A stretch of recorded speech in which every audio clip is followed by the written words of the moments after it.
Thanks everyone for giving us a moment to catch up. I am going to now turn it over to Dr. Sarah Oliver, who will be providing a summary of the work group discussion briefly as of today.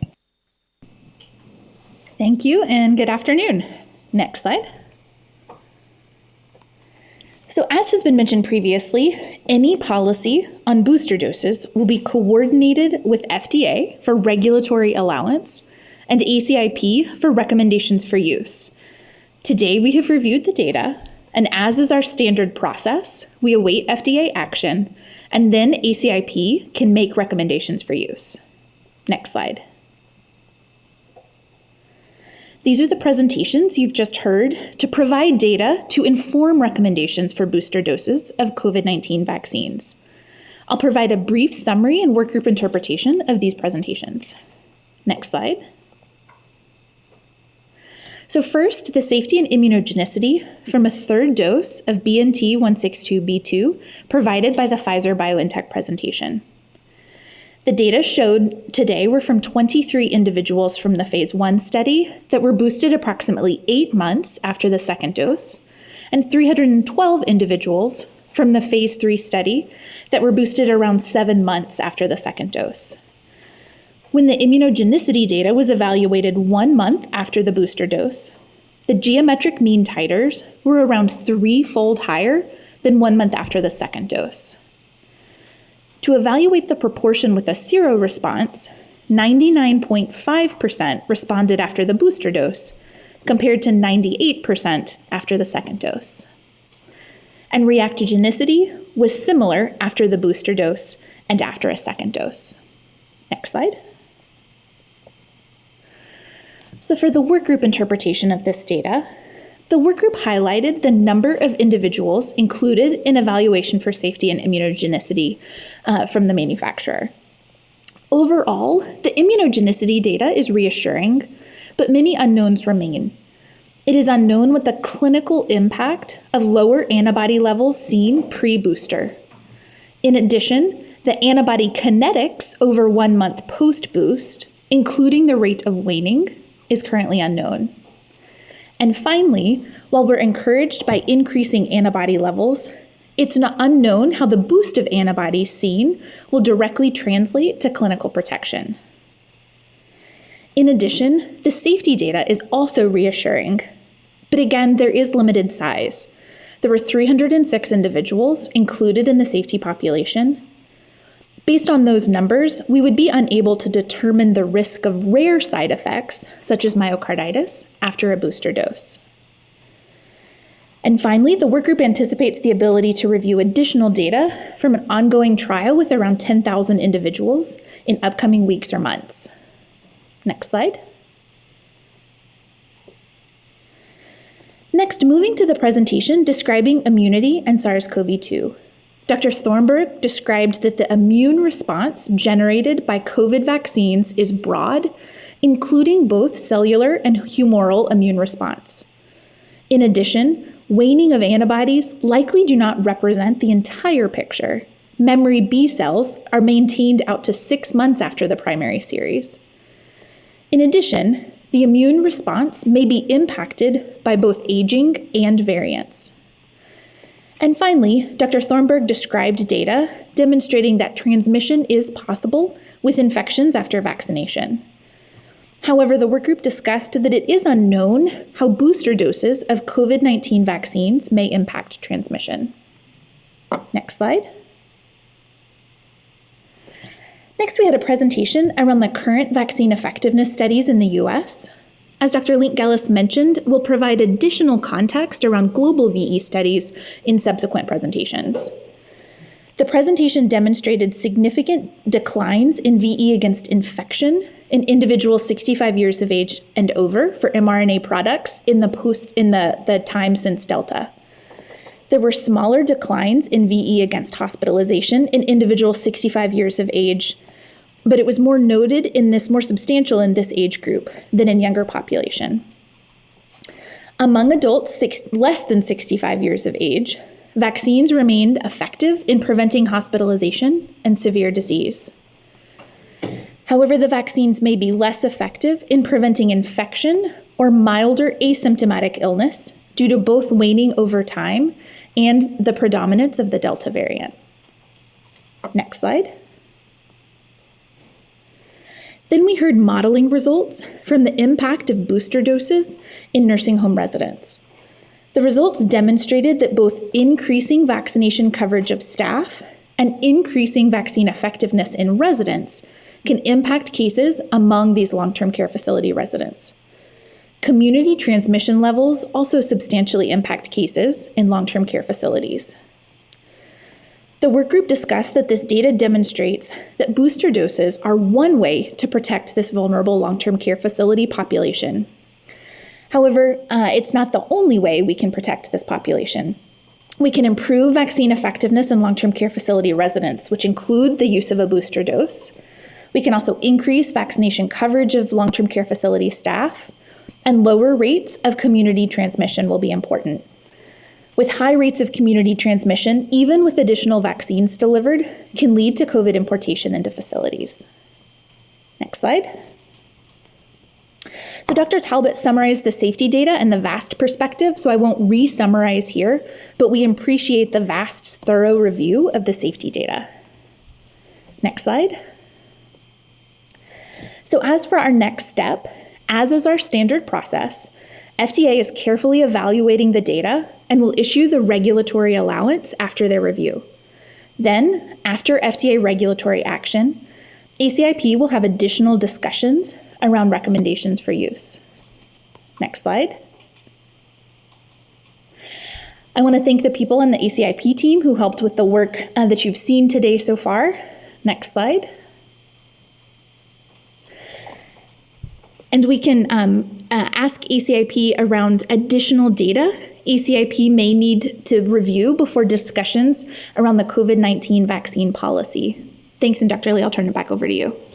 Thank you, Dr. Oliver. I am going to open this presentation for questions. I want to highlight that the data we have are the data we have in hand today, and we'll continue to review emerging data as it comes along.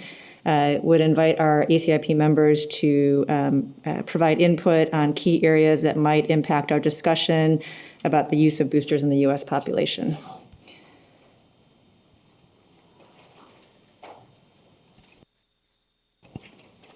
I'm going to call on my ACIP members first. Are there any ACIP members who would like to comment or provide any areas where further discussion is needed? Ms. Bata. I'm trying to gather my thoughts here because I have a few. I keep re-asking myself, what is our goal here? Is it to just prevent disease, which Dr. Long, of course, said that's not possible. So then it's to prevent serious disease. And I think we need to look at that and look at how much benefit will be gained by vaccinating certain individuals. And maybe that will be done in the evidence to recommendation. But that is something that just keeps coming up in my mind about this decision and consideration for a booster dose. And is that benefit great? And how does that weigh against some of the other political issues and ethical issues in terms of our global partnership? So the other thing that I am still concerned about is that as mentioned by Dr. Oliver, the data is really small, and even the data for the 65 to 75-year-old group, it was an N of 12. And is this a time of urgency where we sometimes have to make a decision despite the lack of evidence or insufficient evidence? So those are some of the things that I would like to put out there in a statement so that we can continue to have conversations about this. Thank you. Thank you so much for articulating your thoughts on this. Dr. Chen. Yes, thank you. So I think I'm reiterating some of what I expressed from the last meeting, which is if we talk about COVID-19 booster doses,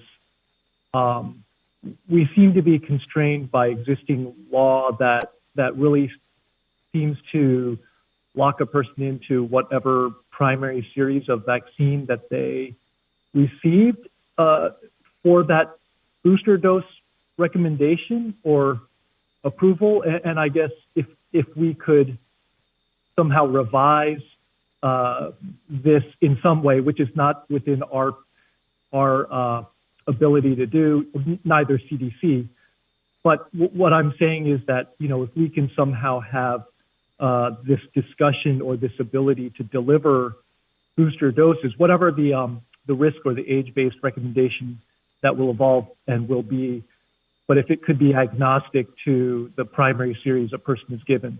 So, for example, if a person is given 2 doses of Moderna, they may receive a booster dose of Pfizer, or a J&J vaccine, they may have a booster dose of Moderna when that becomes FDA authorized. Again, just kind of allowing us to have the ability to administer these in a feasible way that again, does not require us to have the foreknowledge of what their primary series was. And I think that would be very helpful if that were to be an option. And I don't know if this is, say, something where we have to make a change in the law or something else. But that would be really my preference for the ease of implementation of booster doses. Thank you, Dr. Chen. Dr. Paling. So I want to go back to reiterate a point that Ms. Bata had made a little earlier. And I think it's really important to be very clear about what is the goal if there is a recommendation. And I agree with what Dr. Long said earlier, as well as Ms. Bata, that I believe the goal is prevention of hospitalization and death. And so with that, it would be really helpful to see epidemiology on breakthrough infection. And one of the things I'm particularly interested in is looking at what would be the anticipated benefit as well as the potential side effects by age as well as by race and ethnicity. Thank you. Thank you, Dr. Paling. Dr. Cotton. Thanks. First, I just wanted to second what Dr. Chen said about making this as feasible and available as possible. Right now, there are a lot of different combinations of vaccines happening as far as third doses or second or third doses, depending on the series. And I think we need to somehow incorporate some flexibility.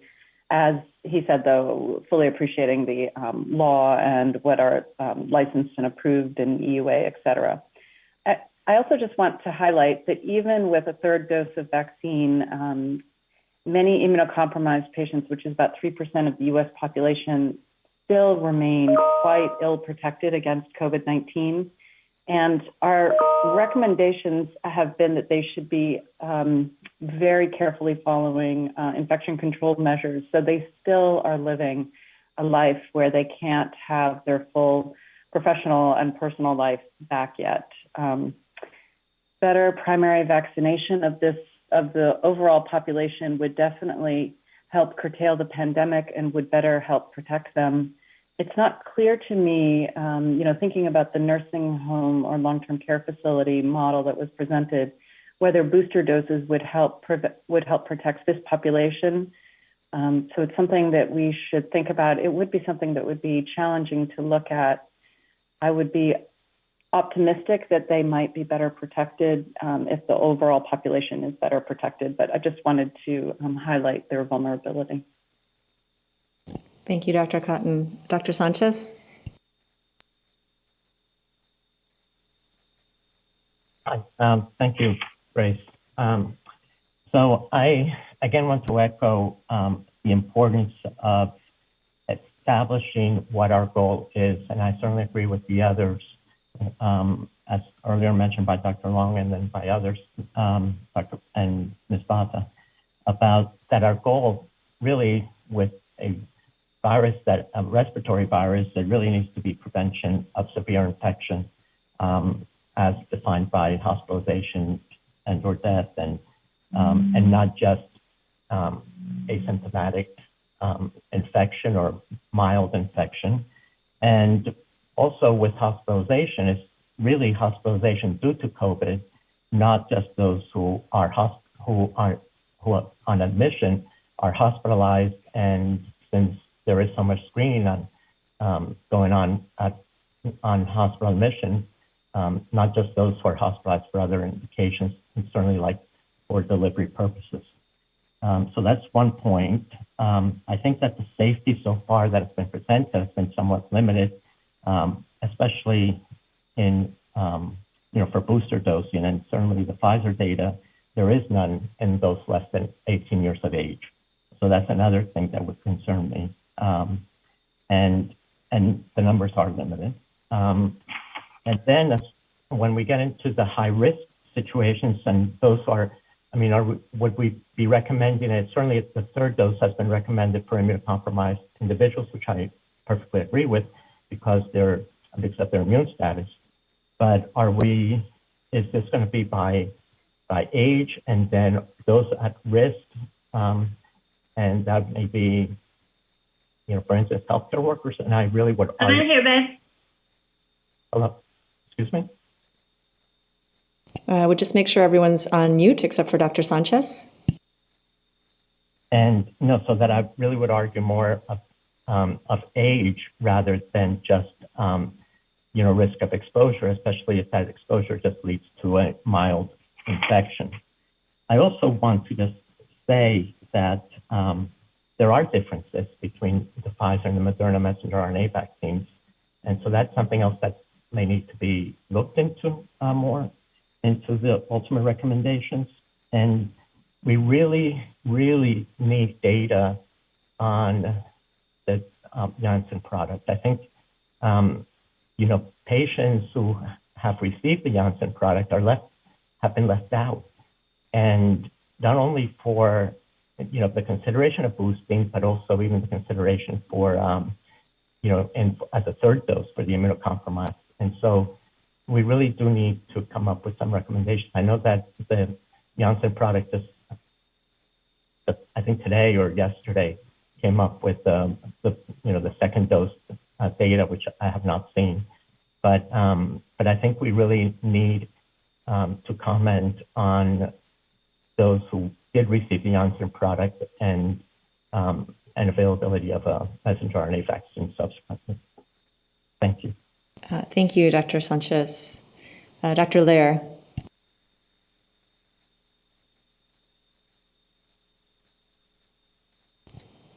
Dr. Lair, I think you're still muted.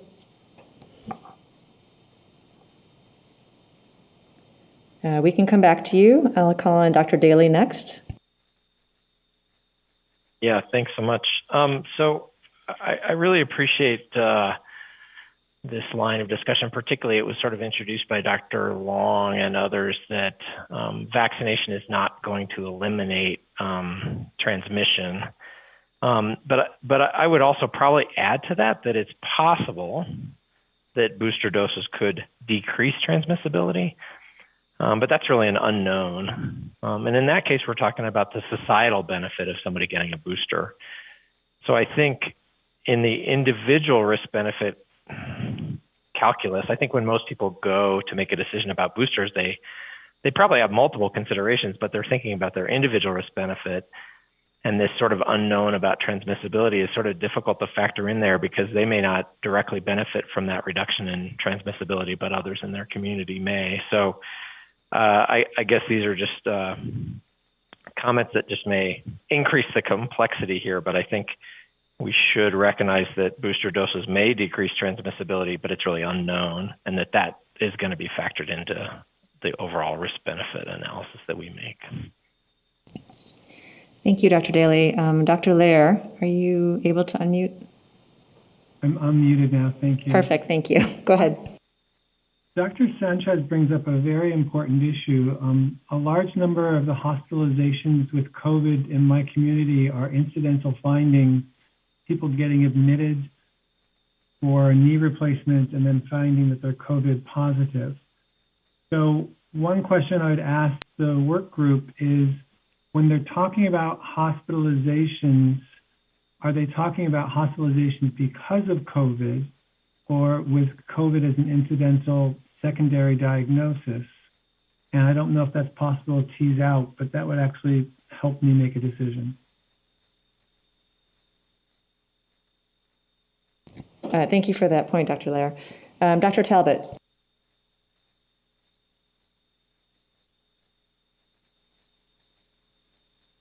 Okay, now I'm unmuted. So I actually had a comment comment to go along with Dr. Sanchez's, but I also for Dr. Lair. So the COVID net hospitalization, which is the large EIP network of state and academic centers who are determining COVID hospitalization rates, are actually able to differentiate to some degree when someone's coming in with a respiratory illness or not. And so it's not easy to do. Those tend to be the minority of cases and not the majority. But as Dr. Sanchez pointed out, many of those are the vaccine breakthroughs because they have mildly or asymptomatic disease. So that is something important to take a look at when we look at vaccine breakthrough. Okay, sorry. Along with what Dr. Sanchez says, I think the purpose of vaccinating healthcare workers is not actually to prevent mild disease, and that mild disease would be bad, but to reduce mild disease so that healthcare workers can go back to work. If you look at maps, I'm actually sitting in one of the deepest red sections with high rates of COVID, and we don't have enough healthcare workers currently to take care of the unvaccinated. They just keep coming, even though we have to turn many of them away because there's just not enough beds. When we have beds, we're often missing staff, and so the idea of vaccinating healthcare workers would be a little bit different than our idea of using vaccines in the general population. It would be to maintain necessary and needed staffing levels, really because we have such large populations that are unvaccinated. Thanks. Thank you, Dr. Talbot. I'm going to go back up to Dr. Duchin. Thank you, Dr. Lee. My question is about the data that we saw and the workgroup interpretation and some of the comments that we've had about declines in vaccine effectiveness, both against infection and hospitalization. And what we heard earlier about the immunological response being along a continuum. Much of the data that we saw were grouped by age group, 50 to 65, 65 and older. And I'm wondering if we can hear a little bit more about if the committee is going to consider a recommendation, how confident we feel about where the line is drawn, how we are coming now to talk mostly about 65 and older, and putting that in the context of the continuum of risk that would exist probably above age 50, for example. Thank you, Dr. Duchin. It is a complex issue. Dr. Bell. Thank you, Dr. Lee. I wanted to make 3 points that are really not fundamentally different than what others have said, but just to sort of say my own perspective on this. The first is that I think that it is extremely important, as others have said, that we have some clarity about this issue of what I would call heterologous boosting. So, which is to say, are we talking right now about recommendations that are directed only at people who got the primary series with the Pfizer vaccine? Or are we talking about a much broader population of people with whatever other characteristics as candidates for this booster dose. So that's the first thing. I think we just really need to have some clarity about that. The second is, I think that this point about what are the objectives is also pivotal. And I agree with what people have said, that the objectives here are preventing serious illness and death. And in that context, to sort of reiterate what Dr. Talbot just said, if we are considering healthcare workers or other occupational groups, I would say that we would need to be giving some thought to a different objective, and that is not that's an objective related to preventing absenteeism and workforce issues. In other words, that healthcare workers with mild disease, we are not trying to prevent that for their own personal protection, but rather because we need to have them at work and not out sick if they have the mild case. So that's a second objective for one subpopulation that I think we would need to have some clarity about.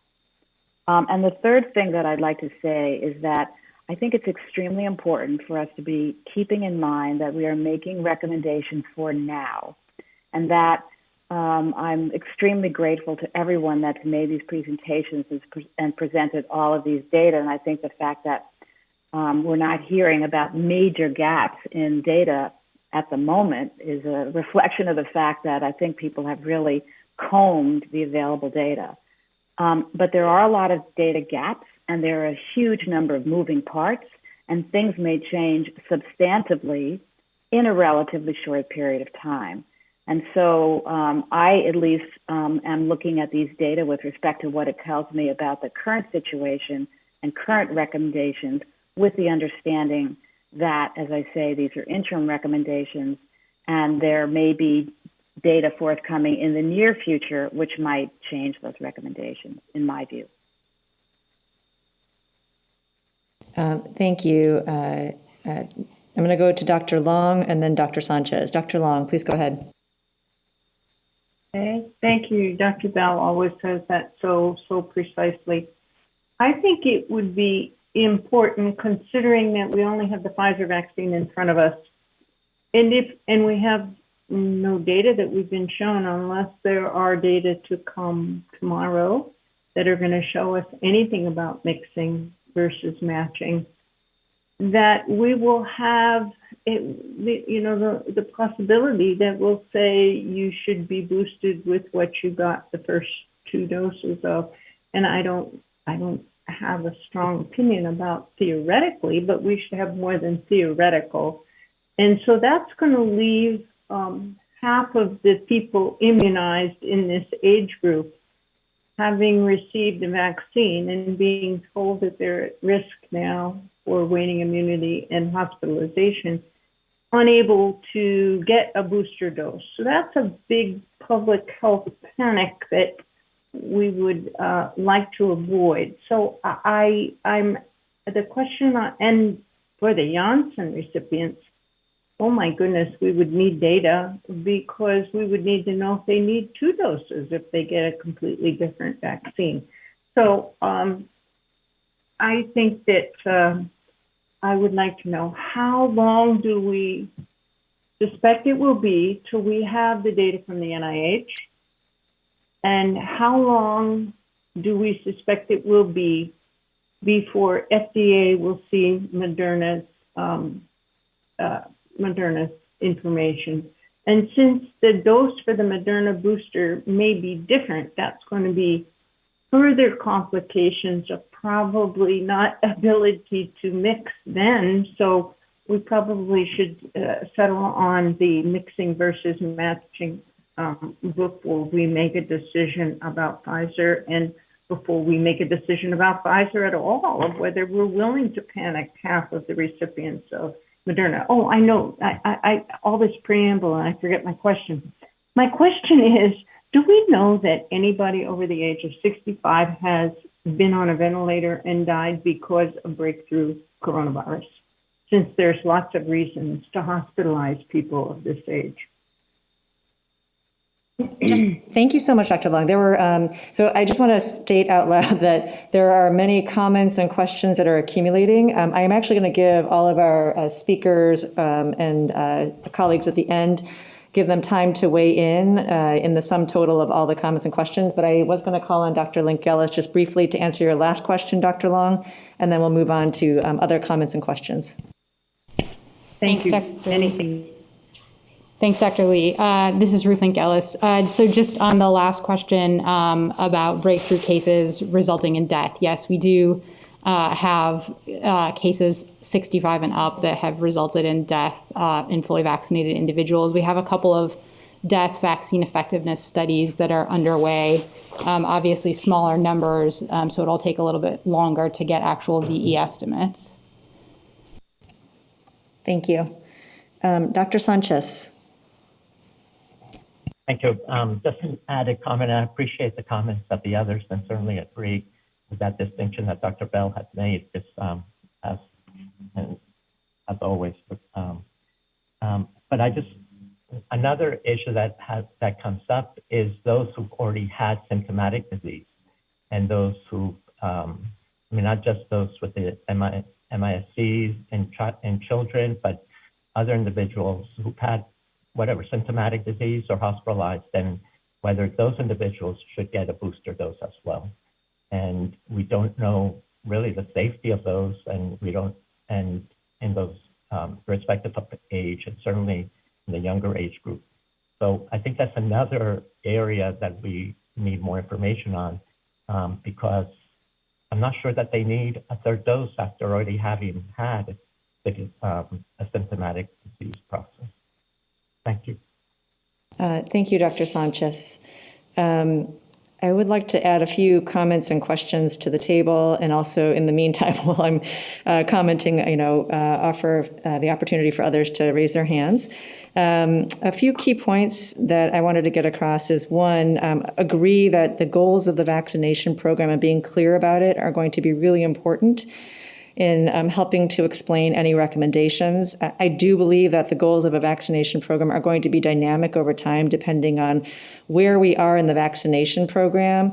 We still have a substantial number of individuals who are unvaccinated, and so that's where we are today. But my hope is in a few months that we'll be in a different place of the vaccination program, in which case our goals may change or shift accordingly.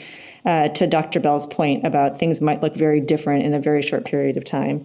The second overarching comment, I would like to just put out there is that although we have to date really considered product by product the benefit risk assessment, and given the dynamics of the COVID-19 pandemic in the moment that we're reviewing that data, I do think at some point we're going to need to shift over to a model such as what we do with flu, which is to provide overarching recommendations that make sense for the overall population from a clinical and a population and public health perspective, and then explain sort of any product-specific nuances that are under that overarching recommendation.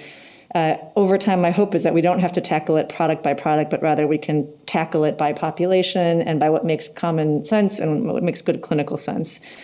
The third point I wanted to make or put on the table is that I feel, at least for me, some of the struggle I have in terms of the right path forward or a path forward is sort of the balance of wanting to ensure the safety of vaccines in our population and ensuring access to vaccines for individuals, as well as addressing and maintaining focus on equity.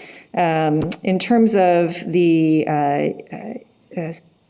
access component, and also from a vaccine program perspective, recognizing that our HRSA colleagues and the CICP program, I should say access and safety, are really critical to this overall vaccination program endeavor as a complete part of that vaccine program. And then specific to equity, I wanted to highlight the comments that were made earlier by my colleagues about, in particular, the J&J population and making sure that what we do makes good clinical sense for individuals and that we're not trying to look at everything in a silo. So with those particular comments in mind, I'm actually, are there any other questions or comments people would like to put on the table? and I'm just going to warn my CDC colleagues and our ex officios that they may call on you in the next few minutes just to provide any comments to any of the discussion items on the table if you're able to. Okay. Dr. Brooks. Yes, so briefly, I think that there have been excellent discussion points made. We won't be voting until tomorrow at the earliest. So part of our deliberations should be, in my mind, based on what Dr. Bell said, is if these are interim recommendations, perhaps a statement regarding what would make us adjust or revise our recommendations. Simple thing, if we use a narrow group in terms of approval, if we do, then we'll have data, let's say a couple of X number of weeks out, which may allow us to make a further decision. So I think that as we clearly understand that we don't have all the information we need now, we may want to go on record stating what it is that would allow us to broaden our recommendation or restrict our recommendation. Thank you, Dr. Brooks. Are there any other questions or comments? Any liaisons wish to make any comments? Okay. Feel free to raise your hand if something comes up. I'm actually going to turn briefly over to Dr. Link-Gellis, and just recognizing that there are a multitude of questions, comments, discussion items on the table. I will just ask her to address quickly any of the ones that are most feasible and recognize that additional conversations are forthcoming. Dr. Link-Gellis. Thanks, Dr. Lee. Just circling back to the question earlier about hospitalizations and whether they were actually attributable to COVID-19 or COVID-19 was incidentally diagnosed. And I just want to differentiate between a couple of the platforms. So platforms that have individual level data, so IV, Vision, those types of platforms where they actually have individual clinical information on cases are able to include as part of their case definition COVID-like illness. So with those, I think we have a pretty reasonable, it's pretty reasonable to assume that those cases are actually hospitalizations associated with the COVID illness. Surveillance platforms do not generally have that ability and usually require just a SARS-CoV-2 test within a certain time frame of hospitalization. So just wanted to make that point. Thanks. Thank you.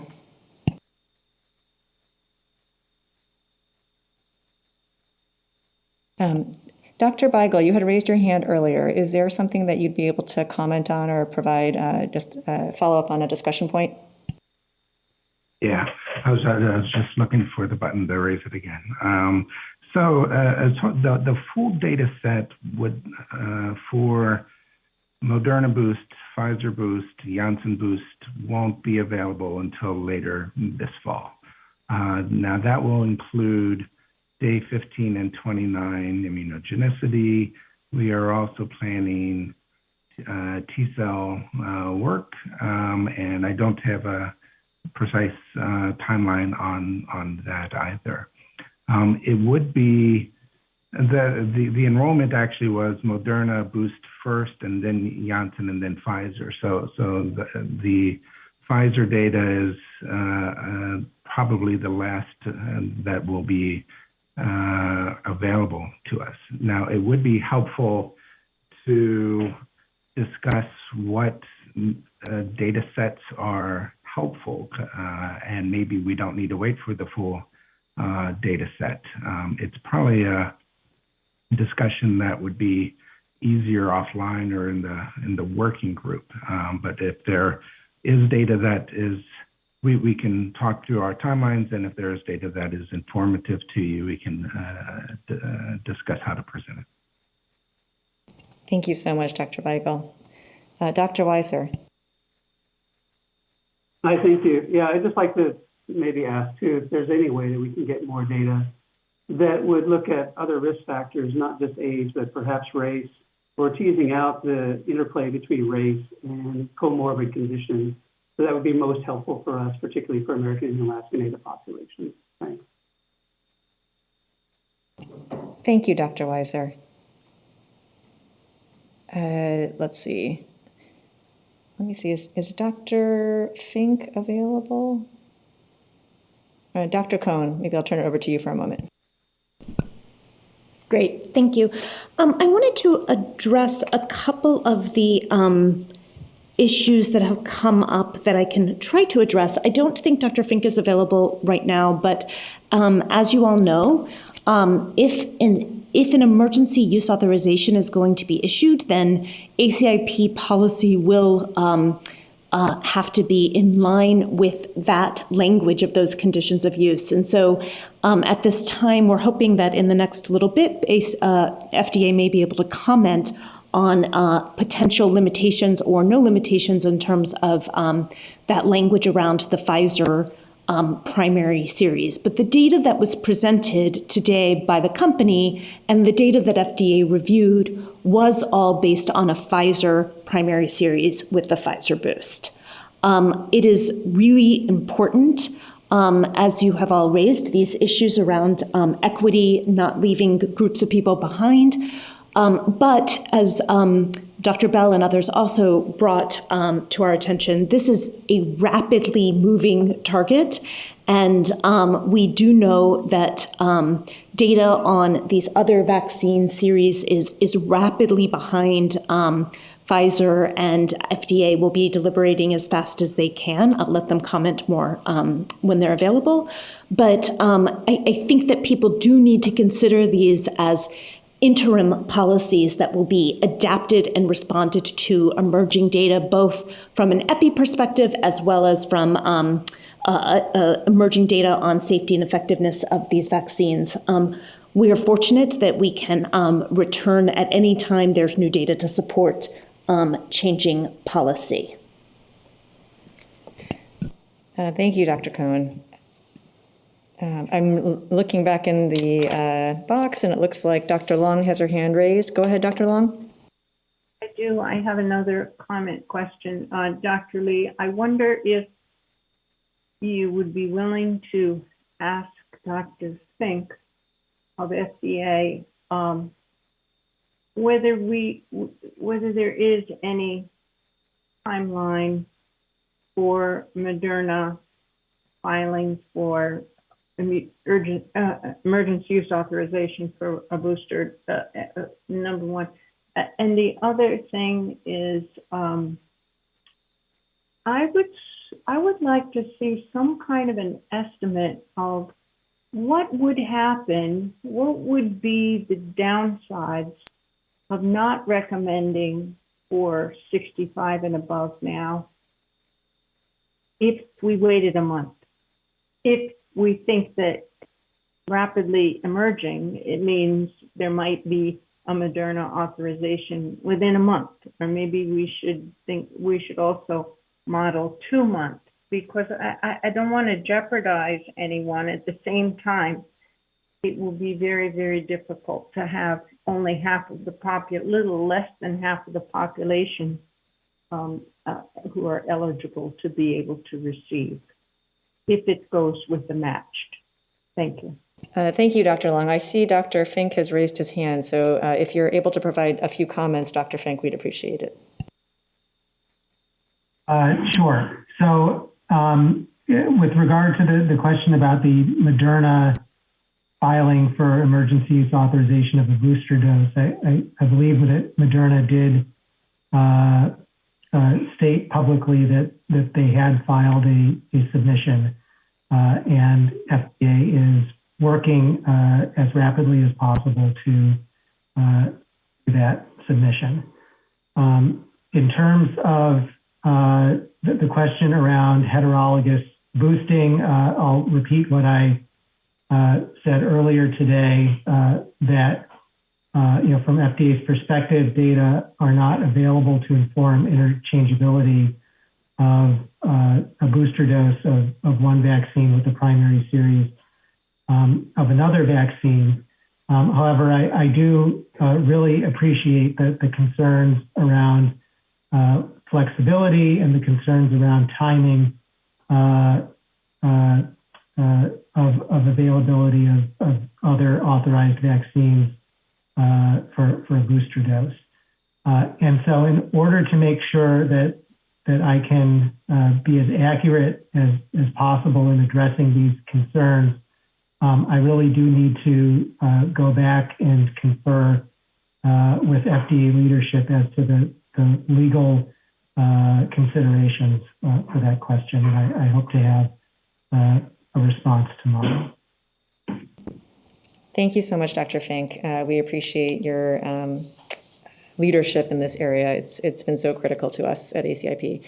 I see a few more hands in the box, so in order, I will call Dr. Lair, Ms. McNally. Ms. McNally, you'd like to respond. Go ahead, Ms. McNally. Thank you. I just would like to clarify if, Dr. Fink, you're speaking about the PrEP Act immunity issue, and I also would like to confirm that the CICP program is also considering this issue around heterologous boosting. Thank you. What I was talking about specifically is the FDA legal interpretation of the conditions of an EUA. Should the Pfizer vaccine be authorized for use booster dose following the Pfizer vaccine primary series? So that's what I was specifically. I know there are other considerations such as the PrEP Act that would also need to be addressed. Thank you. Thank you, Dr. Fink. And I see Dr. Rubin's hand is raised, and I'm wondering if she can respond also. Yes, I just wanted to respond about CICP coverage and the PrEP Act. So the PrEP Act is very specific in the declaration in terms of what are COVID countermeasures. And what is COVID countermeasures in terms of COVID-19 vaccines are the ones that have EUA or FDA BLA approval. So ACIP CDC recommendations do not affect what is covered under the CICP. Thank you, Dr. Rubin, for that clarification. Dr. Lair. I want to thank my colleagues for opening my eyes to many other issues that are coming up if we agree to vote in favor of a third dose. I would also like to say that I'm curious about what was just brought up. If we decide not to vote for a third dose and put it off for a month or two, I'd be curious about implications of that I might not be thinking of. So if people had thoughts on that they want to bring up tomorrow, I'd be curious about that as well. Thank you, Dr. Lair. Anything else? Okay, we'll move on. Ms. Howell. Yes, thank you. Molly Howell with the Association of Immunization Managers. I just wanted to comment more on the implementation of third doses, especially thinking about going to a number of long-term care facilities across the United States. In North Dakota, when we looked at our long-term care facilities, the vast majority had a mixture of people that needed both Moderna and Pfizer, and just thinking about, I don't know that it's realistic to keep going back with different brands. So again, if there's any way similar to what's recommended for the additional dose for immunocompromised, I believe it says, if one brand isn't available, you can use the opposite brand. I think that would be very helpful, especially when we're talking about vaccinating in a long-term care setting. I'm also just wondering if there's any chance that the 65 and older could just be included with immunocompromised individuals as needing an additional dose, I guess, if that would be a way that then both Moderna and Pfizer, at least, individuals would have access to third doses. And then just want to reiterate or ask a question again about, in my state, we have a lot of people who already had COVID, and just looking for more data on I do believe people who had COVID need to be vaccinated, and it does reduce their chances of reinfection. Just wondering how many doses do they need? Do they just need one dose? Are they going to need a booster dose? And how recommendations for those individuals will pan out? Thank you, Ms. Howell. And with that, we are at the end of our session, actually beyond. So I'm going to actually turn it back over to Dr. Oliver just to provide a few brief comments, and then we'll take a break. Thank you so much. Appreciate everyone's thoughts on this. We've been taking notes. I just wanted to let people know that after FDA has taken a regulatory action on this, we will be able to come back and have kind of a full-minute discussion, even using our evidence to recommendation framework, and then can remind everyone that includes not only kind of the public health problem, which, our booster dose is needed, the benefits and harms, which is the balance of benefits and risks, but it also looks at values and acceptability, feasibility, resource use, and equity. So we look forward to being able to bring all of that data, as was just discussed, to ACIP in the upcoming days to have a further discussion around this. Thanks. Thank you very much. And with that, we will take how many minutes would you like, Dr. Cohn?